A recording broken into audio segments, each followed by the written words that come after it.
And we are back to another Boss Bus Between the Cheeks Bonanza Fiasco Extravaganza with new decor.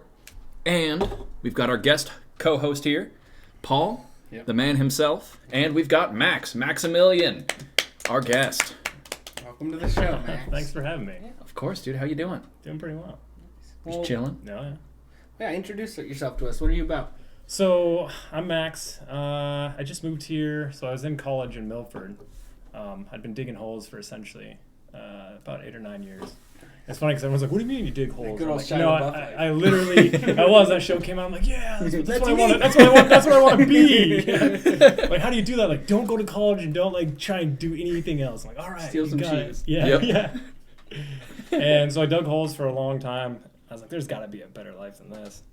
Went to school in Milford, graduated, landed a job here in Omaha, and then COVID hit, and I immediately just was like, wow, so I have all the time in the world to just write and play music.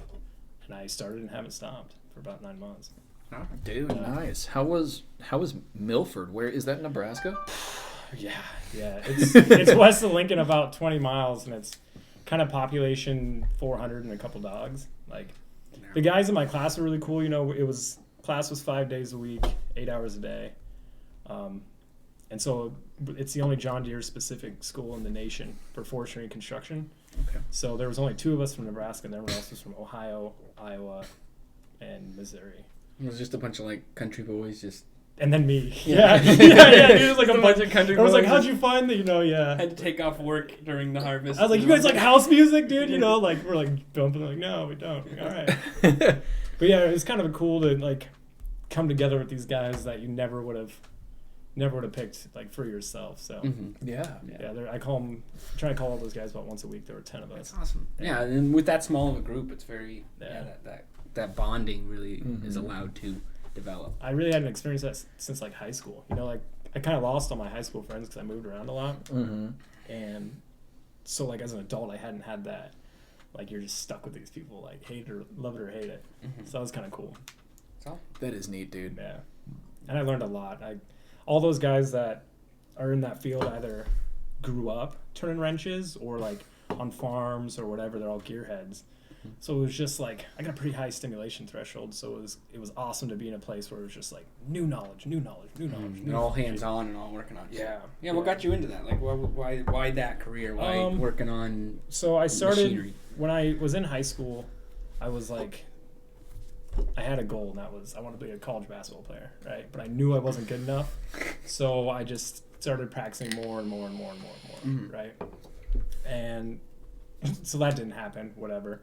I ended up making it at a small school, but in the meantime, my grandma, who's a retired musician, magician, storytelling, ventriloquist clown, was like, "Hey, do you want to come perform live with me?" And I'd done theater. I was at a small school, so like you did everything. I did like Renaissance fairs, acting, singing, dancing, and no one was there to be like, "Hey, that's weird." You know, it's not no clicky. one's there to judge. Yeah, it's not clicky. Like looking back on it, like they were just like, "Go."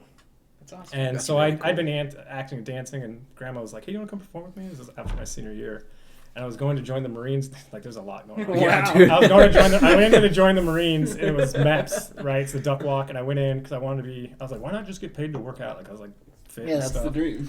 Yeah.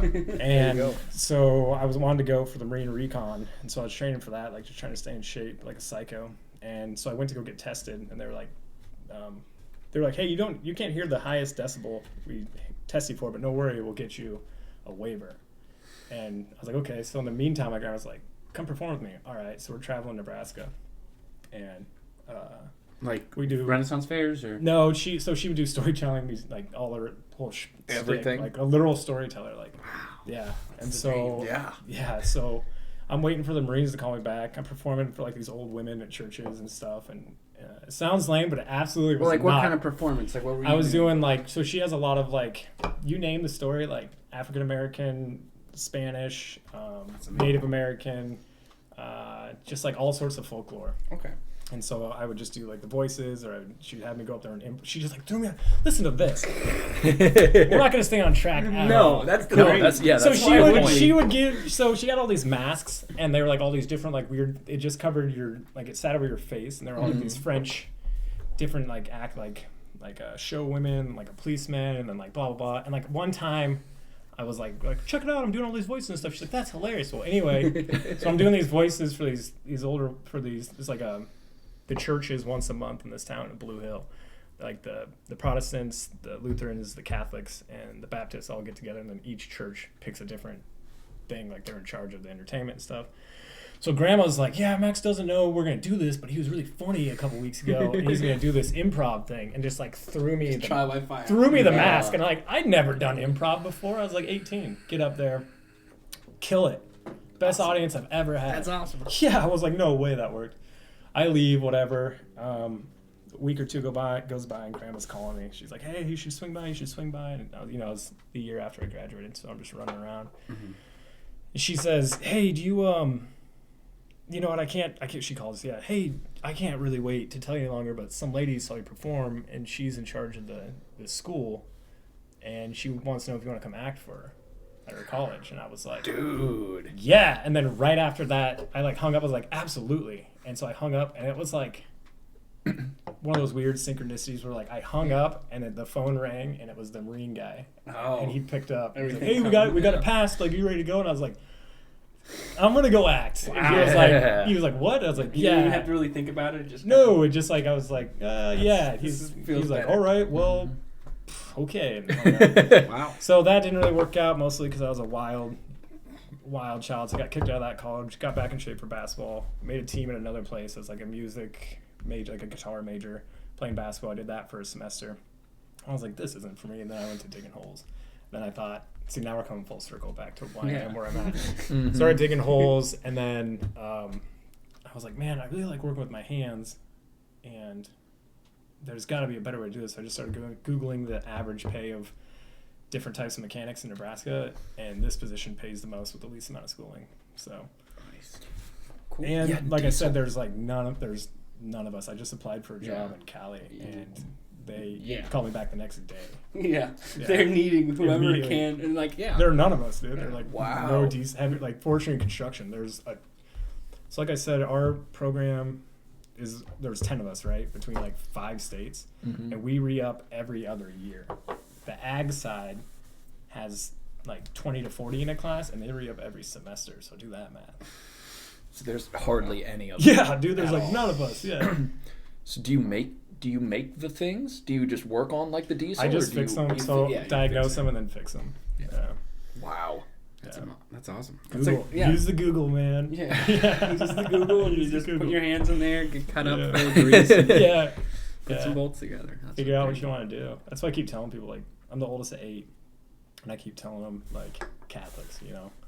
So I keep telling them, I'm just like, just Google, like, whatever your dreams are. Like, I would say work hard, but leave yourself enough time to work on your dreams in your free time. So, I agree. Unless you absolutely want to just you gotta roll those dice. Like, let's see if I can make it as a writer. You got to do what you got to do, but you got to have those things that inspire you or push you forward. Oh yeah, that'll drive you.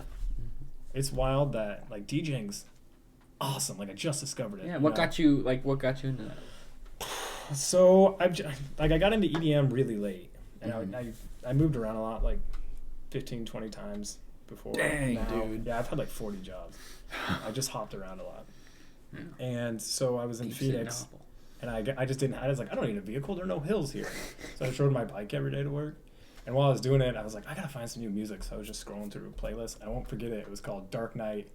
It was a Dark Knight Ride or something like that. It was like this dark dance floors mix, but like built for people on bikes. And I was like, wow, what is this thing? It's like EDM, you know? This is awesome. Weird computer sound. Yeah, I was like, this is gnarly. You know, like I grew up. It was like it was right at the time where like I was just getting a smartphone, like you know, before we shared everything, and people were like, check out this song, like.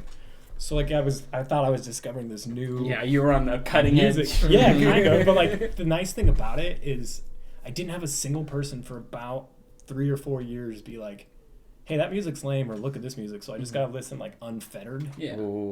To 3 or 4 years worth of like weird stuff or like cool stuff, or like even today I'll be like, check out this song. They're like, yeah, it was real popular. That was a thing. 2015. Yeah. Like, I was like, what's that? Yeah, news to me. But like sometimes that's really fun when like like, I definitely feel like how you're introduced to something definitely changes your opinion on it. Like, there's some things that I wouldn't like shows or music or books or whatever, that I wouldn't have liked if someone showed me. Or, like, reverse. Or because this person showed me, I like it more, rather than if I just stumbled upon it, I'd be like, whatever, and I just would never look at it again, you know? Mm-hmm. And I feel like that, the way you come to something directly affects how you appreciate it. Yeah. And like, by being able to find it in your own in that way is really cool. I had just the absolute luxury of dating this woman that, like, I was kind of a snob about my intake, you know, like what I took in about like pop culture and books, because I just read and read and read and read until I got tall and athletic, and my dad was like, "Here's the key to the gym," you know, like if you want to get better. I was like, "All right." Yeah. So, like I just had this wealth of books. Fiction, which like no one really reads that I can find. Really? Yeah. I just can't find them. Yeah, I just can't find them I at love all. it. And they're just not in the world that I grew up in or the one that I'm currently in. And I found the internet. That shit is great, dude. Yeah, right? The internet. Yeah. The internet. But yeah, we dated for about 5 years, and for those entire 5 years, she was just constantly like, check out this thing. She's this showing is you cool. a whole Like, new world. Check out this director and check out these books. She was Aladdin and you just taking you on that magic honestly, carpet dude, ride. I was like a boo though, dude. I was just like, just like happy to be along for the ride. Yeah. Yeah. So what music do you like to? Is the music you like to play the same as you listen to, or is it? Great question. That's a really good one. Yeah. Oh, let me pull up my sleeve. Crack my neck. I don't know if you guys know this, but you're gonna find out. Talking and words are my favorite thing in the world. So when you asked me to do a podcast, I was like, absolutely. Yeah, dude. So when I first found music, it was whatever. It was just kind of like this weird spatter, like just a little bit of everything. And then I started to find bass music, just like aggressive, raunchy, heavy, dubstep. crunchy. Yeah, just like, and I thought everyone liked it. And I started dating this girl that got me in the scene. Nobody liked it, dude. Like, her brother didn't like it. She didn't like it. Their friends didn't like it. I remember we came back from her birthday and I had to drive. You know, everyone was just mad. It was like Airbnb, big party, and everyone was just like, I can't drive. And I was like, all right. Went up for like a day and a half. I was like, I'm driving, but you gotta listen to Yeah, me. you Yep. can't. And like, I remember looking in the rear view mirror, and the older brother's girlfriend, I like look, and she's just like trying to sink into this corner. And like after like 15, 20 minutes, she's like, is there any way we can play something a little happier? And I'm like, fuck you, dude. Like, Yep. Literally like I just need to get home. That's Just literally chain smoking cigarettes, you know. That's literally me with psytrance. Like, Yeah. I go to like high tech or like dark side shit, and there's no scene in Oman for trance. No. But I'll play that shit. People lose their fucking minds. They get so mad or scared, and they're just like, Yeah. "This is my fucking go." You music, got you know? got two choices with, and you want to know one thing as a DJ, like other people are like, I see your videos and blah blah, and they want to talk to me about music and stuff, and they just start using the actual way you should describe The things. lingos, Yeah, I'm just like, I don't know the name of any genre. I'm just like, it's like but you know what I have discovered with music? I'm gonna come back around to what type of music I No, play. you do what you gotta do. Yeah. And so, what I have discovered with music is like whatever words you can use to describe it are exactly what it is. So, do you know what I mean? I'm just Yeah. like, it's kind of like this, like, you know, I'm thinking of like the funk or like the snail song. Like it's kind of like a funk, grimy dubstep, like warble, and they're like, I actually know exactly what you mean. Yeah, you know what I yep, mean? I know. Yeah, Rose by any other name is Yeah, still sweet. yeah, like Mhm. that. But so my sensei, if you will, is Papa Smurf. Blessed be Yeah. Papa Smurf. And I didn't know he was anything. Yeah, he didn't know who. Yeah. Well, you guys haven't heard that origin story, have you? No, I saw a picture of you with Papa Smurf, and I was This is like, a no way. ramble. I love this. Dude, Dude, Yeah, you same guys that's one of my like, favorite stories. Is when they start with one thing, then they break down to 10 things. dude, I'm and just gonna finally keep come going. back. I'm gonna go back. It's the best. So I'll tell the Reader's Digest version. Oh man, you guys want this, or do you want Yes, to talk? please, Or do you want please me go to for it. go This is- off You're here? the guest. Yeah. You do what Okay. you want, Yeah. fucker. All right, all We right, all want right, all right. Cool. So the Papa Smurf Max story. So Nice. Let's see how many stories are in this story. it's kind of a long. How much time do we got? We got a while. Yeah, Dope. we're Well, good. I got enough to fill that. I'll tell the Reader's Digest version. So I go with this girl, or I just got out of a relationship, and I message this girl, and we're just homies, you know. And she's like, "Hey, do you think you want to go to this River Jam thing?" And I'm like, "Yeah, I'm down." What year was this? 2 years ago, 2 summers ago, Was it the last one? 18? the very last one. So 2019. Yep. So the sandwiches. We get there, and I'm gonna cut a lot out of this. We'll just go for it. No, you got it. Choose what you need. So yeah, we end up getting a little goofy, a little weird, and like sleep's not an option. And so the night rolls over, and we wake up. Well, there's no waking up.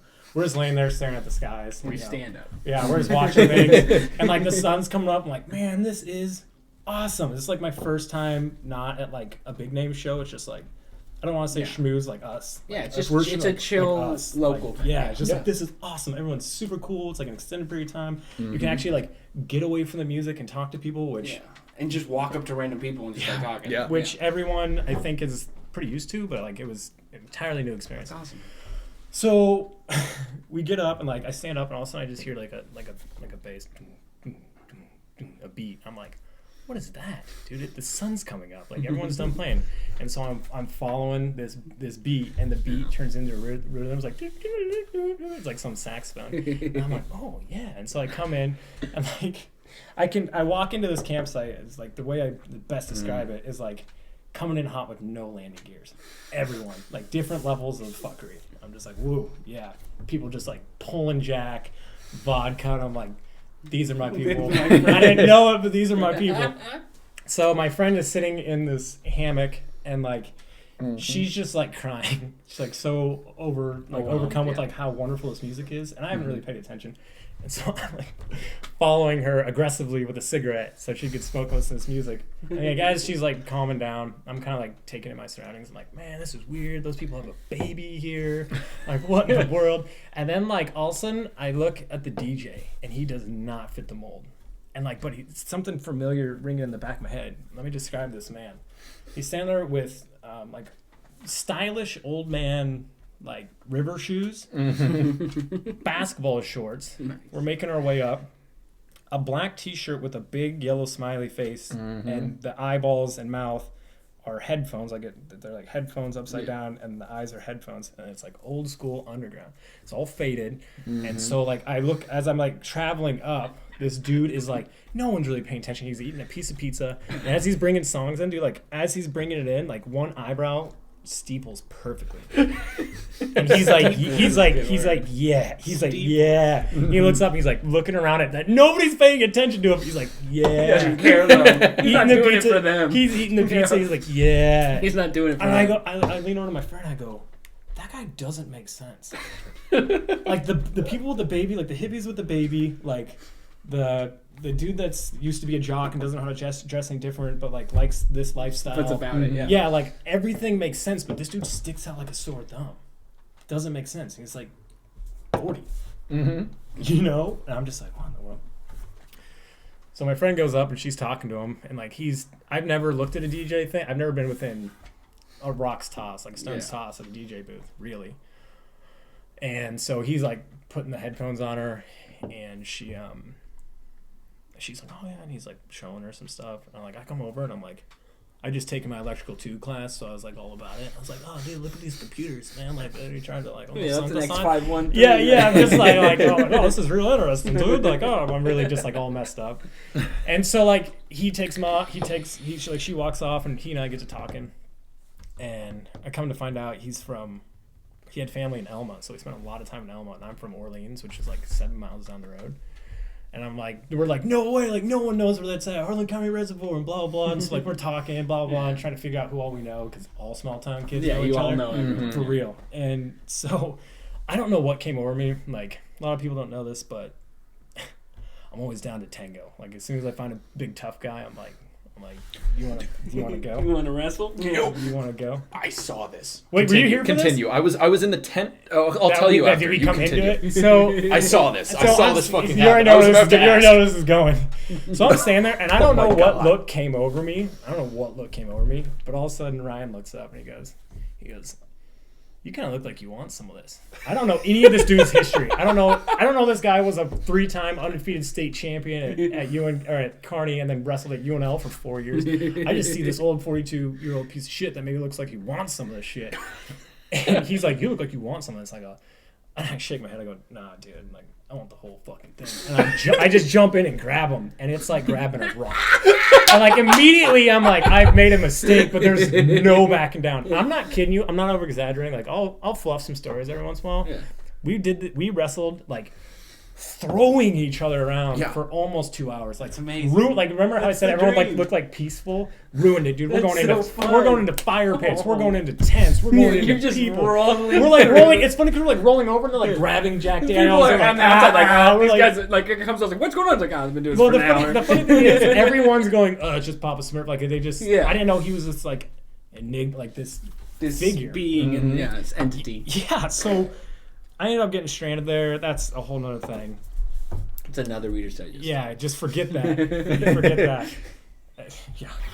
Anyway, we'll save that for later. Yeah. So after this wrestling match, so we exchanged information. Like I'd run into him every once in a while. And we just have the best of time, right? And so then I asked him to DJ my birthday. So that was in June or July, and so my birthday's in March. And so I'm like, hey man, you want to come DJ my birthday? He's like, yeah. And it's March 6th. It's the day before. It's March 6th. It's a Friday, and he ends up showing up at like 3 a.m. and that party went from already great to just the best experience of my life. I was like, oh my god, it's wonderful. That's so much fun. And the next day I woke up. I'm looking at my phone. I'm sitting on the couch. Like I said, there was no waking up. I just keep saying that. My soul awoke. But I'm like looking at my phone. I look over at my brother and like verbatim, I go, they just shut down. Damn it, where was that? Was it Italy? Is that the first place the pandemic hit? We closed off from China. What was the first country where they were like? Italy was the big one. Yeah, so at the beginning of I'm looking at my phone and I go, dude, they just shut down Italy. And T goes, my brother's name's T. He goes, yeah. I go, dude, we're getting shut down. I go, give it a week. Whatever. So Ryan. Oh yeah. So then I'm in contact with Ryan. Blah blah. So let's fast forward a little bit. They essentially the next week they kick us out of school, and they kick us to the shop. You had to get a job at the shop before you could go to this school. So I go to work and I'm doing that whole thing. Technical difficulties. Hold on. I just got a monitor. Enhance. Enhance. I'm not a hacker, not a slacker. Yeah. And so I'm staying in contact with Ryan every once in a while. We're just kind of hanging out and having a good time. And like everything shuts down and I don't have any friends here. So it just ends up being like him, like kind of partying a little bit, hanging out, just like these little 2-man parties, maybe like 3 or 4 of us by the end of it. And I move in and one day Ryan messages me. He's like, hey man, he's like, my car is digged. Like, do you know anyone that's a mechanic or has any tools and that can fix this like ASAP? And I'm like, I've been waiting my whole life. So like, okay, let's go back. Let's go back for just a second. One more. The second I saw Ryan that morning when we started wrestling, I thought, 1, I could do this, and 2, I want this guy to teach me. I was like, this guy I was like, I've seen probably 50, 60, 70 DJs, and I've seen the big name ones, but nobody could catch a feeling and ride. No it one like had Papa that Smurf. vibe. Yeah. Yep. No one to this day. To this day, it's unreal. Like he might not be the most technically sound, but I have a few different theories as to why he's so good. I think it's because he did start as a wedding DJ and had to force these vibes and be able to read like they're just a little smidgen of a feeling, and he's like, okay, I can snag that, and I'm gonna pull it on the dance floor and try to keep it. And so like he had the luxury of being like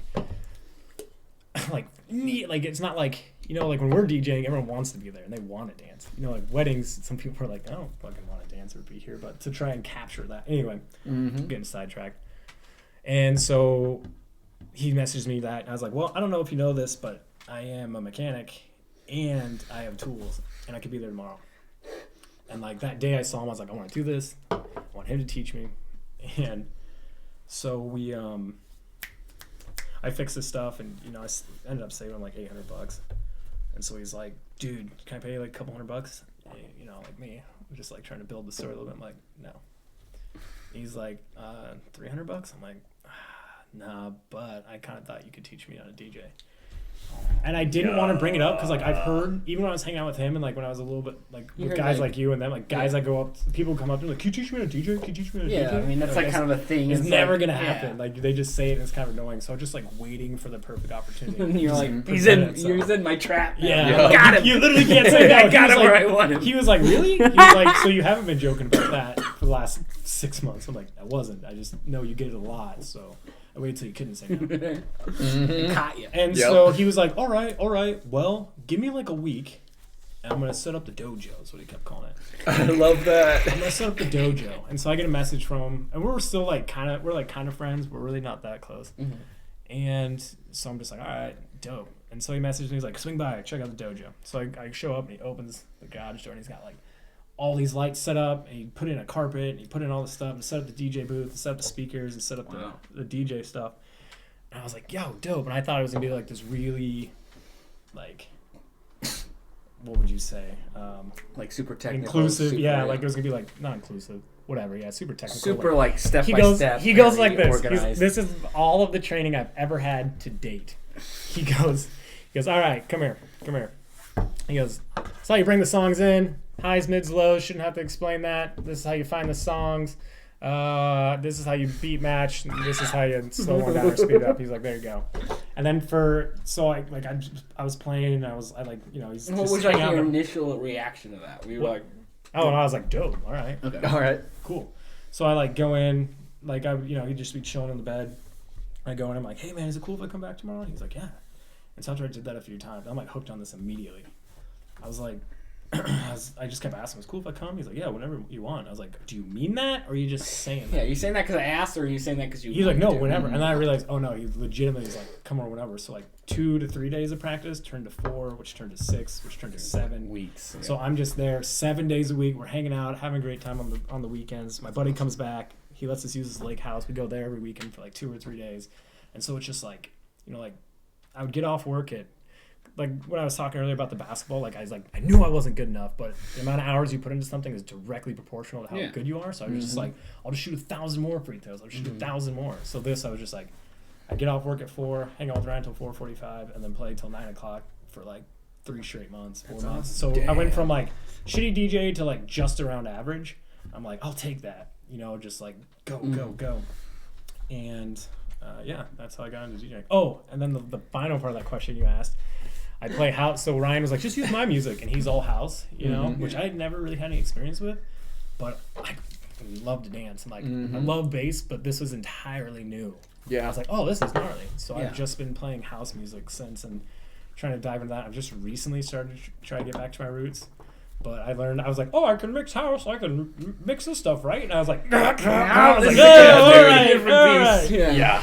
It's a little different. A different lady altogether. Yeah. It's getting better. It's just I gotta practice more. That's it. If you ever wanna DJ sometime, or like for us to, because I put out mixes every 2 months. So if you ever wanna like go duo on a mix sometime, I mix mainly like rhythm and dubstep, like hard dubstep. Like I just want to watch people that are better than me play, so I can learn more tricks. So I wouldn't say I'm let good me at get all. in on that. I wouldn't say I'm good. I'm just gonna observe. Steal your tricks. It's not, they say a good artist creates his own material, but a great artist steals others. Yeah, if you're not stealing from others, you're not doing good work. Well, either themes or ideas. You would be doing yourself a disservice by not taking information around you that you don't have, or that's better than yours, and using it and improving on it. Mm-hmm. Yeah, it's straight ego to say that no one's done this before, and to think that you're doing something completely unique is just arrogance. I don't know about you, but like I've been giving this analogy a lot. Like when I play basketball, like.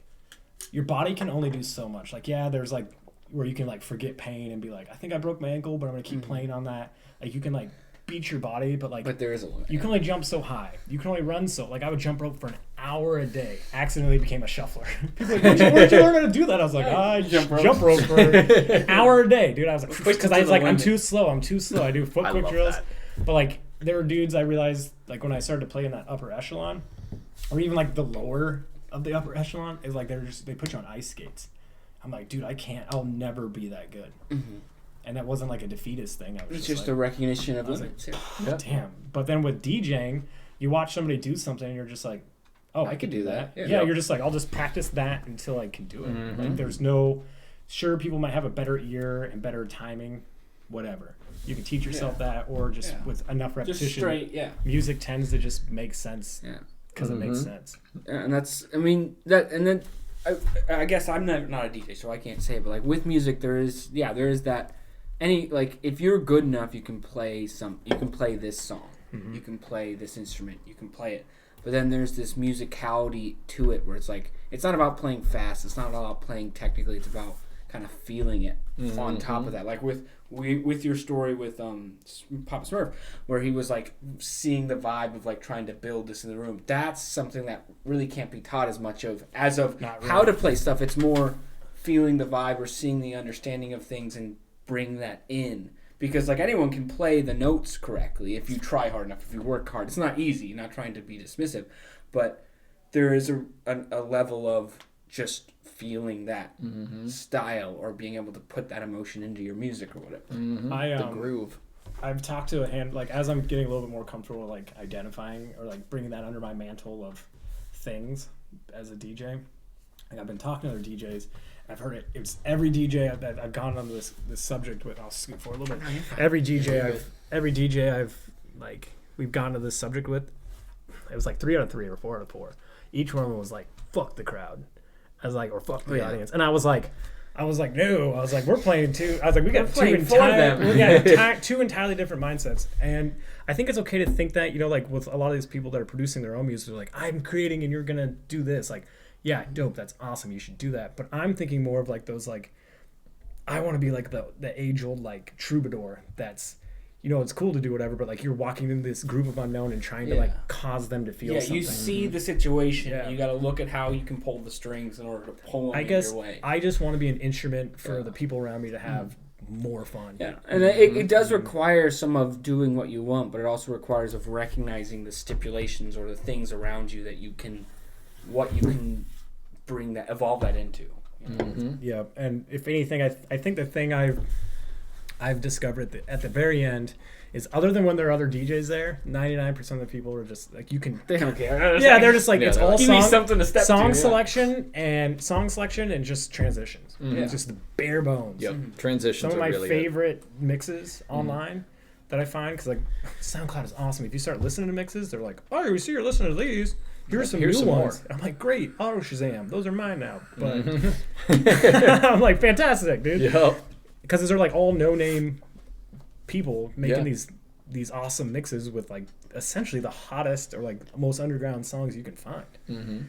But where was I going with that? Oh yeah, my favorite ones are just the ones that are just like awesome songs, and not just banger. I think there's something to be said for someone that like you can have 50 or 20 awesome songs and play them all in a row. Like, and when I say awesome, I mean like top notch, the banger. Like let's dance. You need those. But something I've been concentrating on is like giving the crowd a break. You need it's like a story. Every moment can't be the climax. Every moment can't be that big powerful moment. You got to have those building moments, those character developments, or those it's literally that ideas. And you get that. It's a story. Yeah. Like your set or anything like when I play banjo now, or like, and I've always been interested in music, but like anything you can always allude it to a story is what it is, and like. If you got to find the beats, you got to find like a tale to tell, even if it's just sounds, like building that up or putting these things in that tie this all together is important. See, I like to think of myself up there as like trying to be this storyteller. Like that's just what I kind of go with. Like there's ebbs and flows, highs and lows, and like the cool thing about playing, like slowing it down and like going into something a lot more melodic, with much more melody. Yes. To go into something like that, or just like like I would call it like ocean wavy, like just super chill. Is when you work up, you can work a crowd up into that trance BPM or that hard hitting 200 man. Yeah, they're just like they might not be about it, but the fact that you've taken them on this ride, it's just a natural rhythm. Yeah, they're very about it immediately. Yeah. I need more people to be about 200 BPM. Yeah. I need more people in Omaha to like psytrance. Like, dude. I remember yelling at Jeff. Lee Bob? Yeah. Yep. I love that kid. He's awesome. Yeah. He is. Oh, shout out to Jay Nasty, by the way. Random shout out. He... How far back do I want to go here? So, we'll just skip that story and hop to the point where I discovered this trick where... Well, no, let's skip that too. I was watching Jeff play, and I just got it in my head. You know, like when you get kind of fucked up, you're like, I'm gonna yell this funny thing, and then you just do it. And like sometimes it hits, and you're like, yeah. And other time people are like, well, why would you yell out, show me your dick to Odessa the second the music? Like, I spent $45 to see some Odessa, or like I haven't seen a single Odessa dick. Like, let me see that shit. And like some people were like, what the fuck, and other people were like, hell yeah, yeah, dude, that's what I want. Odessa, show me your dick. Just like, they're like, what? You know, just like a total. Anyway. My favorite thing to yell is show me your anyway. No, so Jeff is playing, and I'm just like, he's playing, he's killing it, dude. It's at the warehouse? No, it wasn't at it was at the warehouse. It wasn't at the Halloween shows before that. Okay. Tyler played, and then he played, and then Jacob played. Yep, Paul and I were there. Cab was there. Yeah, I was jamming out to that Psytrance all night. Yeah. Oh yeah, same I dude. I remember hurt my legs. There, and I go, Jeff, make it harder, and he's like, he's always like, oh yeah, he's like real polite, just like making you like love him. Just like, cheesing I'm like getting aggressive. Like, Jeff, make me hate it. Like play it harder. All right, dude. He's like, yeah, dude. All right. Yeah. And then he just killed it, dude. Yeah, you don't have to, I was like, ooh, dude, this is hard. I got to shuffle so fast. Yeah, dude, my legs hurt after that night. Nothing like dancing to Psytrance. I can't, dude. I like going from house to side trance, like just that. That's why Jeff, like I appreciate Jeff because he is able to blend psytrance with things people like or recognize. Yeah. So like they'll be out there dancing to what they know, and then he'll bring it up and just start I saw a lot of people people like, what the fuck's going on? But they're like, okay, I'll try. And I'm like, that's what we need in this Yes. scene. Yeah. Speaking of scenes, this Omaha scene is awesome. The people are so cool. Yeah. People are chill. I've been in other places where it's just like, it was hard to get into. Like every party I go to, every like little sit down I get into, I just immediately feel pretty at home. Mm-hmm. So that's pretty rad. You guys have an awesome thing going on. There's that uniqueness of like an Omaha style city where it's a city but it's still small and like has that Midwest kind of vibe of like small town, like you know everyone or you're wanting to be a part of it, or you're kind of that, like friendliness, quote unquote, because there's not always friendly people, but it is. Omaha's unique in the way where it kind of blends those two things together. It's like a small town, big city. Yeah, I drove Uber and Lyft when I was in college, and this woman I thought put it really well. It was before I got into the scene and started DJing and stuff. Like really got into the scene or tried to get into the scene, whatever you want to call it. And she goes, it was because it was right before that first. The last show at the warehouse, the Halloween party, 2 years ago or whatever. Wait, I played it at that one. Did you? Yeah, I closed it out with Reese. Funny. I showed up at 1 a.m. I was there. I was listening to I them. wound up in a coffin. I wish I had that video on. There was a coffin upstairs, and I was like, I need to lay down. You know, like, found this coffin.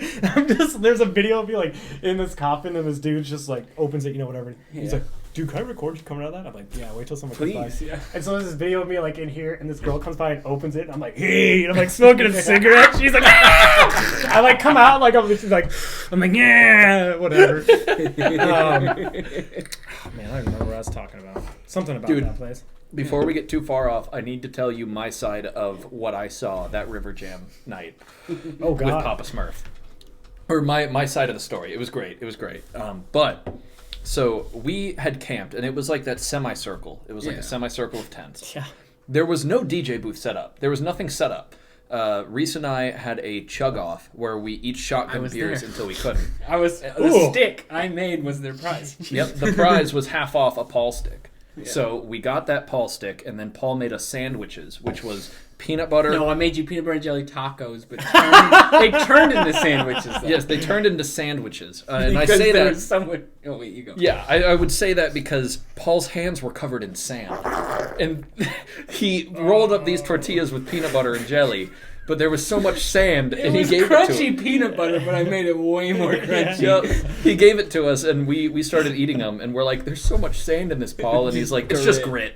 It's just some grit, bud. Did you finish it? Yes. Yeah. We both ate all of it. But we get super drunk. We each drink like 10, 15 beers apiece. We pass out in our tent. We wake up at 4 a.m. to just really loud house music. Yeah. And in that time period, nothing was set up before, but we get out of the tent, and there's just a full-ass Papa Smurf DJing right in that moment. Yeah. And I was just taken aback. I was like, how did he do this? Why? Yeah. This is great. And then I go out there, and then a few minutes later, after being up, I see Papa Smurf just fucking wrestling with somebody. And yeah, you guys were just going off on the ground, and I was like, all right, this is normal. Papa Smurf would do this. Did you? And I remember at one point he got told off by security and got cut off, and so I was just shouting, "We should play some Psytrance," and no one was saying anything. And so I just went into my tent and took my speaker out and just started blasting like 220 Psycore, just terrifying weird. And I fell asleep to my music, just blasting this crazy. I'm gonna have to look into that because I don't have any Psytrance down. I'll show you. Dude, after this, Paul's I'll the Psytrance You'll man. have to show me, set me on the path. God, it hits so good. Yeah. It hits so good. It's a different. It's not even really music to me. Like it's more of like it's rhythm more than music. Like it's just you have that at like 180 to 200 BPM, and then you have all these experimental sounds just like dancing around. It's telling a story like in this thing that's just taking all these sounds and like building it up. It's a completely different feeling than other music, and that's why it's so foreign to like us because we're used to house. But like you go overseas, you go to like Russia, China, Russia, Japan, Israel, anywhere outside the United States, their house music is Psytrance. Like their club shit is Psytrance. I've noticed that like on the Instagrams. Yeah. I don't mess around a whole lot, but like all their huge names it's all just like incredibly fast BPM. Yeah, it's like hard style and Psytrance. And people are just vibing. Yeah, like once you once you get into a trance, like you find your steps. Like I've seen people at Psytrance festivals where they'll do one dance move for literally an hour. Yeah. They'll just sit there and just go for an hour, and their head's just like going wild, and it's just beautiful that you're all just sitting there doing your one fucking move. It's like you ever seen the Peanuts like Christmas where they're all doing their one little It's a fucking Psytrance festival. They're just vibing out, and it's amazing. I've noticed with some house heads, this dude that moved from Iowa into town, he was just because he's a diehard, right? And so he was showing me all this stuff and just like telling me about the lore essentially behind it. But like I always thought like you gotta like if it's like 1, 2, 3, 4, 1, like you gotta move to, and he's like, dude, you can also just like vibe out. Well, to with it, Psytrance, which was you like kind of seem like one of those things that's really obvious, but until you do it, it's like. And like with Psytrance, you kind of can't because when it's going that fast, you're either going or you're just going 1, 2, 1, 2. You add your own rhythm in your head that you are dancing to that complements or vibes with the rhythms going on, because there's like 10 different rhythms going on in like a quality Psytrance song, and so when you're stomping, you find your own rhythm to that rhythm. Does he need that back on? He it's only for him to monitor. So so while that you have to show me the way. Okay, so you never answered the question. So you you did. About music, so I've been playing house. There's just so much you can do with it. And have you been trying to like make your own at all? Have you ever thought about that's interesting you bring that up. So my buddy he's just like my hype man. He's just like my platonic lover. Like if I was in relationships, we would date, but it's just not gonna, I'm just not. And so he came back from Cali for COVID, and we essentially made up for 10 years of not seeing each other in 9 months. That's awesome. Yeah, so like, he's just watching me practice and play, and he's like, dude, I didn't think you'd ever find a passion for anything outside basketball again. Wow. He's like, it's really beautiful to watch you like dump your time into this. And like we kept doing it. He came back for Christmas, and he was like, do you want to take a stab at this? I was like, what do you mean? He's like, let's go on tour. He moved to Cali just solely to ride BMX and like make videos. So he does pictures, and he has like a nice camera, and he edits his own videos. And he's like kind of the only BMX dude out there doing that specifically at that level. He's like, we're both 30, and he's like, dude, let's just. I know some people in some different cities. He's like, let's just go on a tour. He's like, you grab your DJ stuff. I'll make you look better than you really are, and then we'll just go have as much fun as we can. So we're gonna take a stab at it. And he's like, but from what I've gathered, you gotta make your own music, which I keep hearing a lot. But so I'm gonna do it. I'm getting Ableton this week, and we're just gonna start. I just figure if you just dump enough time into it. And I'm pretty good with like, all right, I'm gonna do this thing in a week. I always go like in a week, so I'm gonna try to just start cranking out songs until it doesn't sound like shit. Dude, that's all it takes. That's exactly what I did. You just got it's like writing stories or anything. You just write it until it ties together. You just as like sometimes like it's going to sound like shit until you're able to tie it together. This is the But first. that requires. Sorry.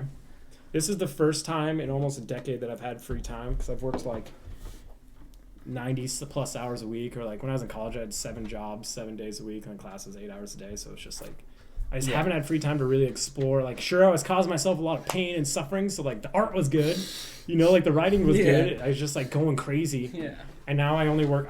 Like my bosses, they were like, "Hey, can you work overtime?" And I was like, "Actually, no." I was like, I don't mean. I was like, this isn't like a No disrespect. I was like, this isn't a fuck you. My boss was super cool. I'm like, this isn't a fuck you, and this isn't fuck this company.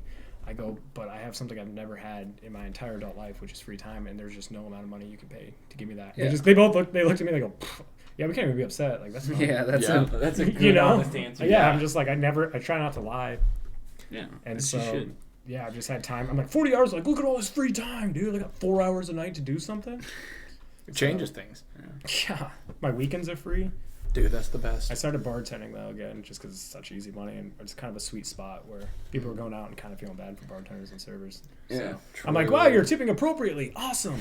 Right? Like, finally. People Or, like, are actually inappro- tipping because they feel... they're like tipping inappropriately. They see you like, as just, a like, human. way too much. I'm just like, whoa, dude, like this is thank you. I'm not gonna say no. I'm not even gonna be I'm not like gonna tell this you is too not much. to. Yeah. I'm just gonna buy you a drink. When I say buy you a drink, I mean have my manager comp one for you. So. Yep. Thank you. So I keep that tip. Yeah, but I'm, also I'm get actually you a not drink. spending $6. Exactly. A penny saved is a penny earned, you know? Mm-hmm. I'm into that, man. Yeah. It's interesting. But that's going to be my travel money.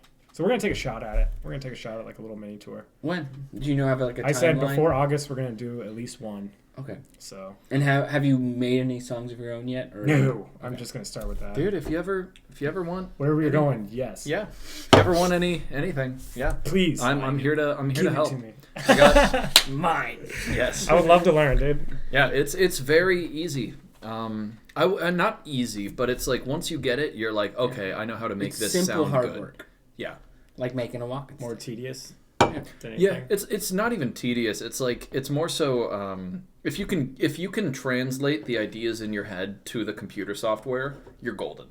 That's really it. It's like finding that Just trying to barrier speak of computer. language. It's in the computer. Yeah. 101180001. Yeah, the Why is moment there your an brain does that, you're good. Like I will absolutely take you up on that. yeah, yeah, dude. I've been making all my songs on Ableton. I've got 4 released now. Working on a 5th. It's gonna be it's named Tiffany. It's named after this like demon ostrich that I've seen in my dreams. That can unhinge your jaw and That's fucking just amazing. gobble you up. I don't want to talk anymore. I want to hear more about Yeah, Tiffany. tell me about Tell me Tiffany. more. Where do you think that stems from? Dude, I don't know, man. I had this horrible uncle from Australia, man. Like, did you touch as a child? All of those are emus. Those are emus that I'm thinking of. Do you hear about the war they had on emus? Yeah, and they lost. They lost, yeah. They had fully automatic, like, turrets. They were trying to wipe They these emus couldn't out. beat the team. They couldn't. Yeah. Dude, that's That's a like testament to fucking- the power yeah. of emus, That's and like I bet fucking- They're super ostriches would fast, be the too. same. Yeah. So are ostriches. Ostriches run at like fucking 40 miles an Dude, hour. they're terrifying. It's insane. They're terrifying. Think if they ate meat. I mean, they're no hippos. Hippos are the most terrifying animals, but They're like They are. most aggressive, too. yeah, they kill more humans than any other animal besides insects. Yeah, it's like more than They pigs, will. They pigs, are dogs, herbivores. and sharks. They are combined. herbivores, but they will eat you. Yeah, Like all the time. they can't digest you. They'll either have diarrhea or throw you up, but they will eat you just because fuck you. You don't think they're that scary? Like, the older I No. get, the more terrifying everything becomes. Like, Yeah, alligators and crocodiles mortality. were already like pretty scary, and like you see one in real life, I'm like, fuck that, I don't want to be near that. Like, not even a little bit. Or like you see like a lion, and you're like, oh my! Like as a kid, you're like, oh yeah, it's hitting the cool. glass, and I'm like, as like an adult, like I've like my body's like knows what true fear is or thinks it is. And They this lion recognize just your like glances at mortality. you Yeah. through the window, and you're like, fuck that, dude. That's 800 pounds of just muscle. Like, I played rugby for Yeah. 10 years, and like dudes a little bigger than me could break me. Like that thing is Yeah. meant for death. I mean, Dude, yeah, they're 4 the thing times is as big. Fully evolved to murder me. I did see that an ostrich can literally kill a lion with one kick. One kick. If it's What? a well-placed kick, but the fucking force. And yeah, running at 40 miles at you and then just immediately just fucking donkey kicks you and then you're just dead. Well, I Imagine. guess I'm adding that to my list of things. to That's do. why they won the war. That's Yeah, why right. the emus won the war, Yeah. dude. They have the power, Yeah. the resilience. I have the power. They're He-Man. My dad always used to say, by the power of numbskull. And I'd be like, that's not how you say it. He'd like always change his stuff. Or like, that Will, the end of Braveheart where he's like, I am William Wallace. Yeah. And then kill him. He'd always go, I am Henry Wallace. And when I was a kid, I was like, Dad, stop That's my it. dad. Yeah, he would sing songs, but then say one word intentionally wrong, like a very well-known song, and he'll say one thing wrong, and then I'll just get so mad, and he'll just look at me with this look. And he, To this day, do you remember Digimon? Yeah. This is my favorite. And And there was this thing, this guy was like, wait till he gets a load of my... It was like something punch. Yeah. And my dad turned it to Ripper Punch. And he'd be like, Ripper Punch! No, He'd be you like, don't even remember the And we were like, original. You don't even remember the original. No, I can only remember Ripper. He's like, wait till you get all of my That Ripper means Punch! he won. Yeah, He won. I He know. did. Papa Tom. Rest in peace. Rest in Killing Papa. it. Killing He it. is killing He's it. got 8 kids, dude. I don't know. He's doing That's something. insane. I know. I had a stay-home mom. Tell About master what's the budget age skills. difference? I'm 29, and my youngest sister's 9. Okay. Yeah. That's 20 20 difference. years. I know. 8 dude. kids over my 20 mom years, is a- though, is my like, mom is a what, saint. 2 years? Yeah, 2 My years a mom is kid. a saint. A little over 2 years a kid. Yeah. Oh my god. And you want to know what the crazy thing is? There are 8 of us. Like usually in the family, there's like one max that's like, I like to perform and be crazy and wild. I'm weird. All They're 8 of all us are weird. like that, dude. That's It's just awesome. like we all go back to listen to this, listen to this. It's just like super high energy all the time. It's amazing. Yeah, it's crazy. That's awesome. It's beautiful. God damn, dude. It's wild. And you're the oldest. How's that? I definitely blazed the trail. Blazed the trail. Like us 3 older boys, like myself and then my younger brother who's 18 months younger than I.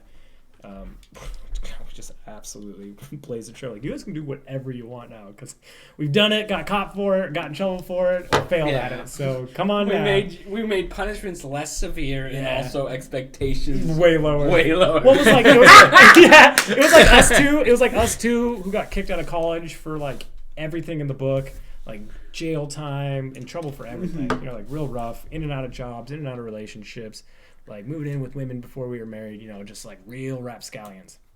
And then my 2 sisters who are twins, they're like valedictorian. Oh, they're the good like, hoity-toity. all state choir, like They're still the go to clean church every cut, Sunday. just perfect children. Yeah, just like, and then so my parents are like, we're doing something right, and then my brother Tommy comes It along. just but- fucks yeah, them they're just together. absolutely destroyed. knocks down the house of cards. They're like, damn it! And so then the 3 younger girls, we just refer to them collectively as the little girls. the little girls. Yeah. That's awesome. And so they're absolutely hellions.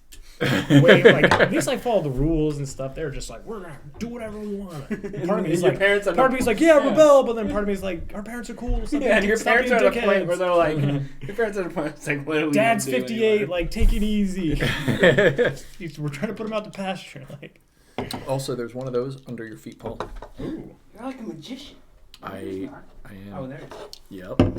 He's a magic man. Where do we go from here? Man, this has been a That was beautiful roller yeah. coaster. I will say that. I like, you're a storyteller, and Yeah. that's like my favorite thing. So. Yeah. Thank God. I'm glad we Appreciate enjoyed it. it because if not, it's Yeah. been a lot of awkwardness. Well, we enjoy it. It's what they enjoy. Yeah. I think they're gonna love it. I think they're gonna absolutely love it, Yeah. dude. And you also play D&D. Yeah, for about 10 years. That's a long time. Yeah. We've played for about 2 months, and I've done some horrendous things. Nice. Yeah. Yes. Is it all online? Yeah. Well, Yep, we all do, of our we podcasts. use, I didn't we see use it. I didn't D&D see- Beyond as our like further character sheets and stuff. I didn't see it on your. We have It's on my YouTube. It's a podcast. Dungeons and Dart Heads is the name. I went of to it. your Facebook. It's Yep. on his face. Saw a Well, lot the of, posts are on my Facebook, but like the links are to my YouTube. okay. Saw a lot of Reese foot pores. Yeah, I would stop looking. Yeah, I if you want see to. that Dude, stuff. okay, I gotta say Reese, if something. you're listening, that Reese I did. disapprove. That Reese did. I do not approve of your foot stuff, and I will never be on an episode That- if you're going to do Reese foot loves stuff. foot stuff. That I Re- do not appreciate That Reese did, and I'm saying that because I don't really know him that well, but the few interactions I have had with him have just been like incredibly positive. Mhm. But just watching him on here, like around friends, dude, God, it was probably the funniest joke. Excuse me, sorry. I've seen like outside of like famous people, just like regular people telling stuff. It was obvious you guys had just started bleeping words, and he goes on this little rant where it's like beep. Like his timing was perfect. It was like Yep. beep, beep, beep, beep, and then it's like beep, beep, beep. Yeah. And then I said beep, and then Yep. the clip ends. I was like, wow, that was golden. Yeah. I was sitting at break today just It was laughing. like rhythm. I was hiding in the bathroom. There was a rhythm Yeah, to I was it. just like, oh my god, his comedic cadence is like his CCs, if you will, were just Spot. Yeah, I had to fucking I had to bleep that. I had to do all of the work. Are we getting of bleeped bleeping. now? No. No, I gave up on that after He gave about up. 3. Yeah, he's not even trying to go for the Truly sponsor anymore. I am. But the Trulies, But no. Trulies will be about Yeah, us for anything, going you hard. should not do Trulies until they sign. You've given them enough free advertising. I have. Like, if you're going to do Trulies, black out the label because I would go with why would they pay? Like, why buy the cow if the milk's for free? If he's already drinking your fucking Did shit. you ever think about trying like a local brewery? I could see if Infusion would sponsor us. I doubt they would, but it'd be worth a try. I make mead. When I Sponsor interviewed- me. yeah, have I them all. I heard the greatest thing. I interviewed the other day, and I just shot for the fence. I interviewed for that Cali position, and so the guy that I'm talking to, first of all, he showed his hand right off the bat, and I'm like, haha, I got all the power. And he's like, hey, I don't know if you know this, but when you send an email, yeah, look at me. He's like, that email you sent pinged all the branch managers in California. You caused quite the stir, and so to like try and fish it out of him, I said, oh, why is that? And he said, well, he was like, you can't find diesel techs. I go, Oh. You just gave me. Yep. I guess. Add another zero to that check, please. Yeah. So I essentially was like, he was like, what do you think he was asking about me. He's like, do you have any questions for me? I go, yeah. I go, you guys want me to interview in person, right? And he goes, yeah. I go, I was actually going out there to visit my friend, but I was like, would you guys be willing to cover the plane ticket there and back and my travel costs if and when I get hired? And I'd like 5 weeks of vacation. Would you take over my college reimbursement? And he's like, well, we don't really they do college reimbursement. But he's like, we don't really cover like travel costs. And I go, well, it's pretty obvious I'm going to take a pay cut out there, although it's like, yeah, the dollars are more than it is here. Like I'm going to California where it's 96. Way more It's expensive. 96% more expensive than the average Yeah, in the nation. life. And Omaha's at like 8 or 9. I did the research before I looked. Yeah. And he goes, yeah, we don't normally do that. I go, I figured I should ask. And he's like the guy that runs it up the chain. He goes, honestly, he's like, the answer to a question you never ask is no. Is always going to be no. He's like, so, I'll run up the if chain. you don't ask, and especially with your position of being a commodity, you have the ability to just put your finger down and say, hey, give me this. Like, sure, it's not Yep. sure, it's not my dream and It's everything. mine. And like, Yep. I tried for me. I tried a handful of times to be like, I'm gonna be an artist, and I'm gonna be a blah blah blah. But it almost seems like with like an inordinate or like an unlimited amount of free time, the creative process for me just went out the window. But when I have to smash being creative into just a few hours, it's a lot easier for me to like laser focus on it. Yeah. So I'm the same way. Yeah. Me having I literally have to like think in my mind that I have a deadline for me to do anything. Like that pressure builds the stress. creativity. Stress allows for your brain to just throw it up. yeah, eventually I'd like to get to that point where I'm gonna take a stab at being a full-time artist of some type. I'm gonna try it. Like what art are you? So Preferably- you've already talked about storytelling. Preferably, and music, I'd much rather write my stories and tell stories. Like I write a bunch of poetry. They're all like these sagas, about like books that storybooks that learn how to talk. So they talk and they dance and they sing and they make all the local townswomen fall in love with them, and then like the men try to trick them. But this was a time before like murder, so they have to like trick him into talking his own way out of his own problem. So like it's stuff that it's like very crowd friendly. And so, like, I would like to step into my grandmother's shoes of being a your professional grandmother, storyteller. From the few words you've said about her, I'm like, Dude, she's magic. Who I wish I was. Everything. My childhood was literally magical. She's like amazing. the Papa Smurf of clowns. That's amazing. Holy like, shit. You know what I mean? Like, Papa Smurf's Yeah. just like in a league of his own. He is. But like, my grandma was literally a storyteller. That's Like amazing. we equate a lot of things to storytelling, but she was like at 56 in this small town of like 2,000 people living on a farm. She was like saw this ad in the paper to go to clown college, and she like loaded up and didn't tell her husband, who's like this tough German Golden Gloves boxer. And yeah, dude, my grandpa is intense. Yeah, he just passed away. God bless. Save that story for later. But yeah, so my grandpa's a Golden Gloves boxer. Listen to this. So back in the day, like in the 40s and 50s, like the sailors or the tough guys would roll into town, and it was like the Wild West. They'd be like, like Wild West was like, who's your fastest hand in town? And they'd go get whoever to Doc like, shoot Holliday. off. Yeah, I'm your they'd Huckleberry. pull into they'd pull into town. And they'd be like, who's the toughest guy you get here? And they'd be like, go grab Max. My grandpa Maximilian.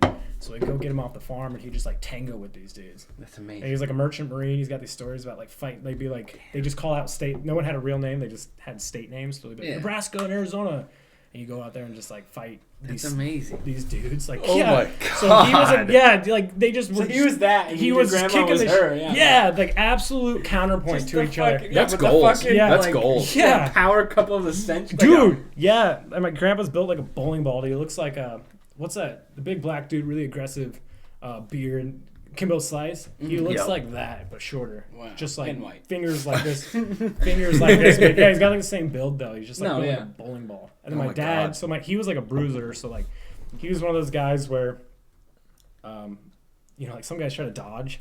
He would just take the punches and come in and he go knew for a knockout. he knew what he could take every and he time. just went through it. And then my dad was a counter puncher, absolute opposite fighting style, where he would wait for the opening, dodge, counter punch, dodge. Kind of counter find punch, the dodge, dialogue and counter cut punch. through it. And then I was trying, and then I begged him from like 7 to 13 to teach me how to fight. So you're not tough enough. You're not tough enough. Yeah, so we had Golden Gloves boxer, bookworm. You got your grandma. Yeah, I got my grandma. I took on that side, but thank goodness, because if he would have taught me how to fight, that's all you want to do. Yeah. I was already a little punk as it was for like 3 or 4 years, just like going to bars. Maybe like, that's hey, why. Fuck you. Maybe he saw that. He was like, yeah. I don't want this. Like, you have the right mentality to go. Oh, into you're this. just setting your kid up. I shouldn't. That's this kind of a blanket statement. But I'm assuming you're setting a kid up for just absolute failure to teach him how to fight. Especially as a male, we get stupid at. So, like, growing up, like, sports or stuff, what did you... I played it all, dude. I played rugby, track, basketball, soccer, football, cross country. So. But he didn't let you do wrestling. I would have wrestled. I would have loved to wrestle. I thought I was really good at wrestling until I got my ass kicked. And I was like, I'm good. I wrestled from 2nd grade till 8th grade. Okay. Because small towns, you do it all. Yeah, dude. Oh, but yeah, so my grandma was like 55 and just like loaded up the van and she was backing up. My grandpa came up, he's like, what? He's like, what the hell are you doing? Well, hell, what are you doing? And she's like, I'm going to clown college. He's like, the hell you are? She goes, the hell I am. And just drove off to South Dakota. And went to That's clown amazing. I love that. Listen to this crazy clown story. I got Yeah. a few of them. One of them, I show up and there are this gaggle of just like the most charisma-laden individuals I've met to date. And I'm like, they're just like pulling out cards and like telling stories and drinking whiskey. And it's Social like people. noon on a Sunday and they're like 60. I'm like, what is going on here? And grandma's like, oh, I graduated clown college with these women. Fast forward a while, I come into my grandma's home, dude. So I walk in, I open the door. I'm like, yeah, we're here at grandma's. I look, holy shit, it's Santa Claus. Like, I'm like, this dude looks exactly like Santa Claus. Exactly. And so grandma's like, this is my friend Chris Kringle. And I'm like, what? He's a large, he's like a very rotund, portly man. And I shit you not, his eyes twinkled. Nice. Like he had blue eyes that twinkled atop, that sat atop a wonderful bushy white beard. It was like made out of clouds, dude. And I'm not even making this up. And he goes, yeah. He's like, I'm Chris Kringle. Like his voice is like it's like almost like a song. Yeah, it's a beat of a wonderful warm drum. It's like it's just like it's like emanating. It's like oozing. I don't want to use oozing. It's like emanating off of him and just like washing over me. I'm like, is your name really Chris Kringle? And he takes out his ID. He's like, I had it legally changed. Wow. He goes, but I got to keep a backup for when he's a professional Santa Claus. These guys clear like 6 figures. Oh my god. Working at like the Mall of In America. like 3 months. They do, yeah. They travel around the nation. Last one. So this dude, we're at a basketball game at Cross County, Cougars. Yeah, it was after I came back from hitchhiking, and the entire town that I loved me and like I was like top senior boy like ostracized me. Worst feeling in the world to have people just pretend like you don't even exist, like a whole group. Yeah, no, that's I awful. did something weird. They're like, you're out there doing drugs, and I was like, I wasn't. I just hitchhiked. That was it. I'm 18. Like I didn't even know where drugs were yet. And so I'm sitting there, and once again, it was the second and only time I've seen this. This dude's eyes. Grandma's like, hey, this is my friend Derpeter, and his blue eye. He like turns to me. And his eyes just like light up. They just like they're like absolute electrical, like a tiefling, if you will. I'm just like, wait a second, like was it your mom said, your dad said, who made the contract with the devil? Was it you? It was the tail. It was the Ronald McDonald for the Central Midwest, and like I was like, the dude was just straight charisma. I've met a few. Like some of my favorite things is to find these people that are just like pure actors. Yeah. The only real performer I've seen other than like Papa Smurf, my grandma, Kris Kringle, Ronald McDonald is what is his name? The prof or the professor, that rapper, the white guy. Mm-hmm. He's like the only true performer I've ever seen like live. Like a lot of people are good at what they do, but he was from like Mr. I don't know. I think it's Prof. Yeah, it's Prof. Okay. From head to toe, the dude was just straight. And I always say like He troubadour. just sold it, yeah. He could do anything and everything. Like he even had like cards that were like applaud or like or whatever. Oh my god. It's amazing. That's like the dream, man. Like same with me. Like storytelling has always been like kind of a driving force for me, and those kind of like I don't know. It's weird that like I'm kind of jealous for you to have seeing you and telling these stories of your childhood and like growing up in this. It's like, damn. You know? I'll tell you what, dude. When this blows over, you should come with me. They do storytelling conventions. I would love it. You know, You should like, come with me. You yeah. just sit there and listen. I went to one. Okay, I'm adding another one to that list. Pat M. Mendoza was another man that I met that was like that, just like he wasn't a real person. Mm-hmm. I'm just immediately attracted to you on a level that is hard to explain. Do you know who Bill Harley is?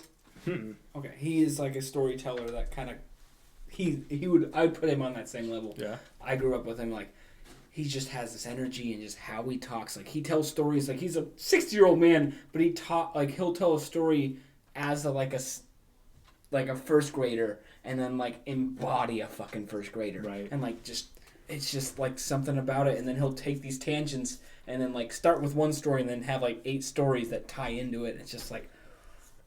If you get the chance, if you guys run out of people, you should have my 2 brothers on here. Those dudes are. It's like. I'm about it. I mean, they're amazing. So I know the dude walks off like, "Hey, who do you want to invite on next week?" You're like, "We'll do between 2 cheeks." We're just inviting people. This is the new. He's like, "How'd you guys get inside?" You're like, "Don't worry about it, buddy." Yeah, just go away. Hey Zach, what are you doing Thursday? I'm gonna be out of town. Perfect. Leave your microphone. Yeah, out. leave your We'll be mic. doing Yeah. fine. What's your password? We'll tell stories for 2 hours. Yeah. Hey, what's the name of your first pet? Your mom's maiden name? Just curious. I'm doing a little essay. I'm doing a theater of the mind with psychology of the mind. Yeah. We're just running this by a lot of people. It's fine if you're uncomfortable, but And yeah, it's like because like my then he dream, sees it pulled up. It's just like because like my dream right now is like to go to travel around playing the banjo and telling stories. Hells That's yeah. what I want to do, and like I've literally thanks to Corona, which everyone should say thanks to Corona because Corona was shitty and there's a lot of things that are bad, but it has given us time if you are able to or have the drive or have the desire to put the time in or put the energy into what you want or believe in. Like I'm sure it helped your music career. I'm sure it helped whatever you're in those kind of ways.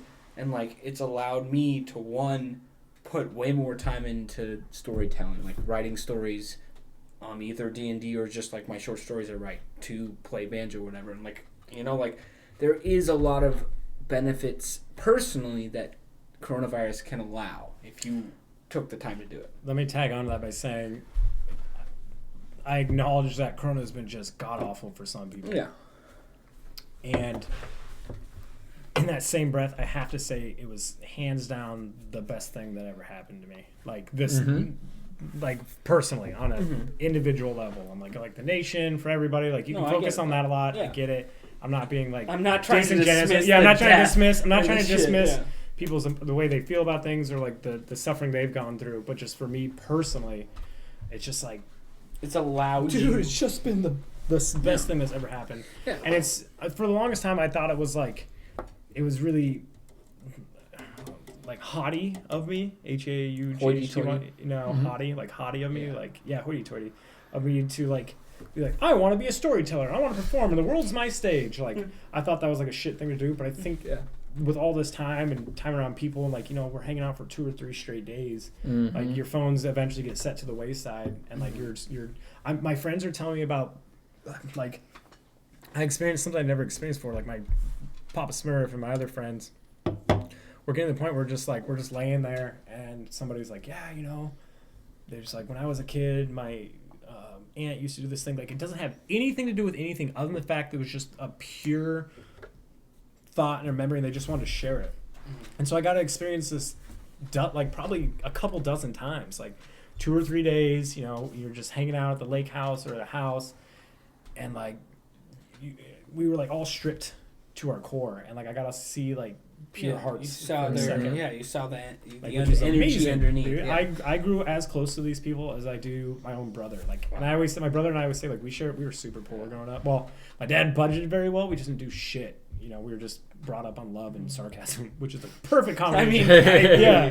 We had everything we needed, but we just didn't do vacations. We didn't do anything. But my brother and I shared the same bed for 14 years. Like, we were just like this.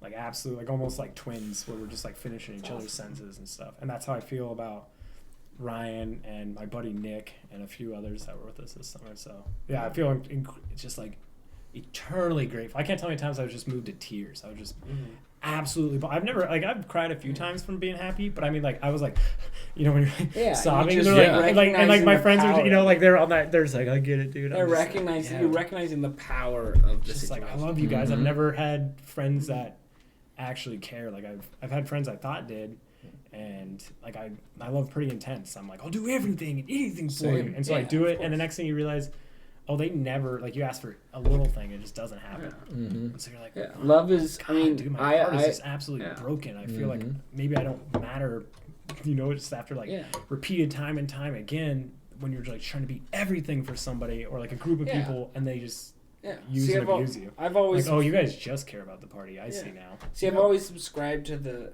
I don't know if you know the band Bread, but Bread, like the Bread version of love, which is love is supposed to be selfless. Like, Bread always, like, half of Bread's songs are about, like, it doesn't matter to me if you love me, but I'm going to love you because I see that love. I see that in you that is just I love that. deserve of it. Hey, and Zach, like, I love you. it's like, it doesn't matter. Yeah, say it to my face. Yeah, it doesn't matter, like, if you want Yes. me. It doesn't matter if you're going after someone better than me or whatever, because all I want is your happiness. All I want is that, like, for you to find what drives you, or for you to find what you deserve. You know? I thought, and like go that's ahead. what I kind of push for. Like, it's just like finding that, enabling someone else to find what they deserve, Right. whether that's with me or not. If I'm able to be a conduit or a step stool to find that higher purpose or drive or feeling, then that's all I can ask for. You know. Yeah, I've discovered, like, I thought I had love figured out, or like I thought I did, and like relationship after relationship after relationship after relationship failed, and it didn't just fail like a little bit. It just failed in like flames, and like they're like, you're a piece of shit, crazy motherfucker, and I'm like, what am I doing wrong? And I realized, oh, I was in the wrong for not. I guess you got to take some blame. You can't just be like, I didn't fucking know. Like, you got to take some blame, and you got to. There's never a relationship where it's always one person's fault. Yeah, and so like my dad's a basketball coach, you know, and like, here we go, we're gonna go in a circle. There we go. So he would be, you know, like we would win these tournaments, and you know I'd get like MVP after these tournaments or whatever, and I'd come up, so like everyone would be like, good job, Max, good job, Max, good job, Max, good job, Max, and I come to my dad, and he's like, what do you think you could have done better? Who do you think the best basketball player was at this place, and why? And so I'd be like, I would walk through all the mistakes I thought I made, and then he would add his. And then I would tell him who I thought the best basketball player was, whether it be me or but it was usually somebody else at those bigger tournaments, and like what I could have done to improve or like what I could have done better. And so like, Dad, I love you, man. He's absolute general, absolute general. He's a G. Yeah, I love him. He as well. absolutely taught me to think like he's like a bad player always blames others, and a great player or person blames themselves. Like, what can I do better? Because that's really the only thing you can control. Yeah, it doesn't. Yeah. So I went about that with relationships, and I was just like, what is, like, okay, Max, we need to step aside. You've broken too many hearts. Like, what is it that you do that just drives people nuts? And I'm just like, I got an incredibly high stimulation threshold, which is really frustrating for some people, and I don't actually want to be in a relationship with anybody forever, ever, even though they're the best person in the world. And then I was like, okay, well, now that we figured out that, now what do we do? It's just like, being more open and honest Yeah, and just honest and direct with that, Yeah. and be in the moment with those people. and then I with realized the time you have. the only time like I want to do whatever I want, whenever I want, however I want to do it, whenever I want to do it, whoever I want to do it with, and the only time that's a problem is if you're in a monogamous relationship with somebody, and then that's an issue. If you're like still trying to be, I'm like, I'm still gonna do whatever the fuck I want, but like you're in a monogamous relationship. You need to be So- even like for me, like with it's like when it's monogamy or stuff, I'm like, I am willing to be monogamous for you, but that is not my desire, you know? Like, Yeah. I am able to be polyamorous. I'm able to be whatever you want. I can fit the mold. I'm like a liquid in that way. If I care about this person to the point, enough, I will fit that situation. Mm-hmm. I'm just glad that as I get a little bit older, like I always say, like when I was younger, just like my dick absolutely ran my life, and I hated it, dude. I was like, why? God damn it! It's I wish I powerful. was You're a great. asexual, I'm a yeah. great Yeah. fucking person 95% of the time, but then you're just an When the- idiot at 3 a.m. when the one face- time, and you're yeah. like, God damn When it! she's like, hot enough, fuck. it's like, God damn. Or you just do like you drink too much booze or whatever, and you're just like, fuck. But like as soon as the nice thing about getting older is like those impulses just kind of sink a little bit lower. Yeah, it levels Thank, out. Thank God, dude. Like, it was just like out of control. still I was like waiting. writing these poems about how like my dick ran my. I was just like fuck you, like just I'm like still waiting for yeah, that. aggro, just like I'm still waiting for that. yeah. like, I just leveling. I think it's a little bit of that latent Catholicism where like desire and sex really at its base is evil unless it's with your wife. And so like when I was stripping myself of the faith and like my entire identity, which is anybody that's super Christian then loses that, it's just you lost I everything. mean, I You wanted lost to be a your- priest. So did I, dude. So like when I was building myself back up, I kept that like just like unfettered desire is evil. Like I think like after someone else's body, like when it's It can doing be. when you're doing things and saying things you wouldn't say normally, like that's an evil. And for me personally, and I think it's something that should be addressed or like chained up, dude. Like there's a time and a place for it, but like I just hate it. I hate my impulses ever getting the best of me. 'Cause, like 99% of the time, I'm like, yeah, dude, like this is calculated, and I talk to you in the way I want to. But It's then, logical. yeah, and then like it just sucks to like be taken by an emotion. Like it's cool when it's to music, or it's cool when it's to a story. when I'm letting or it. or like it's like this When is it's not hurting anybody, beneficial, but it's just yeah. like fuck, dude, I hate that. I hate getting carried away. It's Well, tough. how do you overcome that? I think you just got to keep targeting it at. As for me, I feathered the gas pedal with partying. Like I still fuck up. I send a lot of messages I shouldn't at 4 We all a.m. do. But I'm just like, it's embarrassing. But It's I 4 just a.m. apologize. I'm just when I can. I'm just like, God, you know what? I'm really sorry about that. Like I'll see you at D&D next week or whatever. You know, like it's like to like anybody. Just like I'm already fairly like Yeah, I fucked this up. I'm already fairly like But open we're about. gonna move forward. I'm already pretty open about things, and so like the second like my impulse control is gone, I'm just like absolutely shameless, and I'm like, hey, you know what? I am sorry about that, and blah blah blah. But the way for me that I've gotten way better at it is just like feather, like know your limits and feather your party lifestyle. Feather the gas. I always tell my friends that like they're just getting into the party scene, and I'm always like, You gotta listen, man, lightfoot it, you want to feather the gas, dude. If you go too hard, You're gonna do things and say things and be a thing that you don't want to be. yep.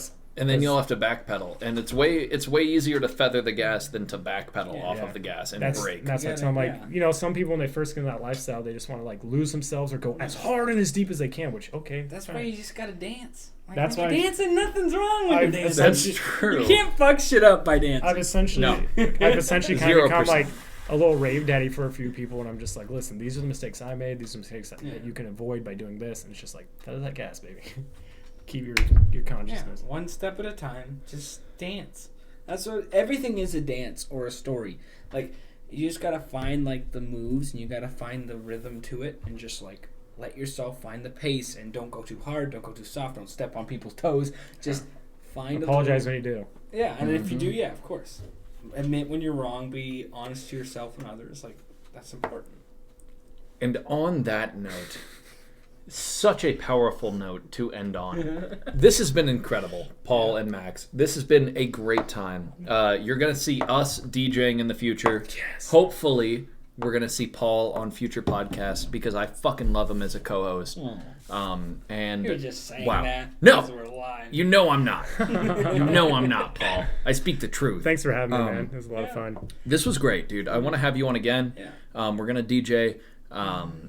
Yeah, and real quick, I want to say I very much respect and envy your drive in things. Like the fact that you're able to get to the point where you are, like, the degree you're in with, like, making mechanics and stuff and building that stuff and the amount of energy you're putting into music and stuff like that. Like, that is enviable to many people. Like, the amount of time and effort you're putting into things is what you're supposed to do, but 90% of people don't because they are distracted by menial things or things that don't matter because of the world as it is. It might not even be their fault, but the fact that you're able to do that is very respectable. It's admirable. Let me tag onto that because now you're trying to close the shop here. But what I have to say to that is, it's a very American thing to want to like push and drive and keep going and make money and whatever. And I think you have to be careful not to confuse that with someone. If you are one of those people, if you're watching this, if you have a dream and whatever, there's no tricks, there's no gimmicks. It's the amount of time you put into something is directly proportional to how good you're going to be at it. And don't be afraid to suck. Don't be afraid to suck. Don't be afraid to suck. It's just being willing to cut out the distractions to do what you know you want to do. Yeah, if you can cut out TV and video games, I'm telling you. That's the problem. Immediately. Yeah, or social media, cutting out distractions to do what you know you're supposed to or want to do. I love video games. I love TV, and I'm just like, no, we're going to fucking make something. Yeah. You don't let mediocrity win. Is the thing, and I see you. But if you're okay with existing in mediocrity, you should, because I think Tolkien had. Well, then it's not mediocrity. I think Tolkien really nailed it where he said like, the true power, true greatness. I'm really paraphrasing here. Lies in like the simple life of like the Hobbit, you know. Yeah, but like that's not mediocrity if it's something you feel is you right. want to do. If you feel you're just existing, or you're the observer, you're the beholder in that point, where you're just watching and allowing it to be there. That's perfect. Like my brother just wants to. I was just talking on the phone with him today.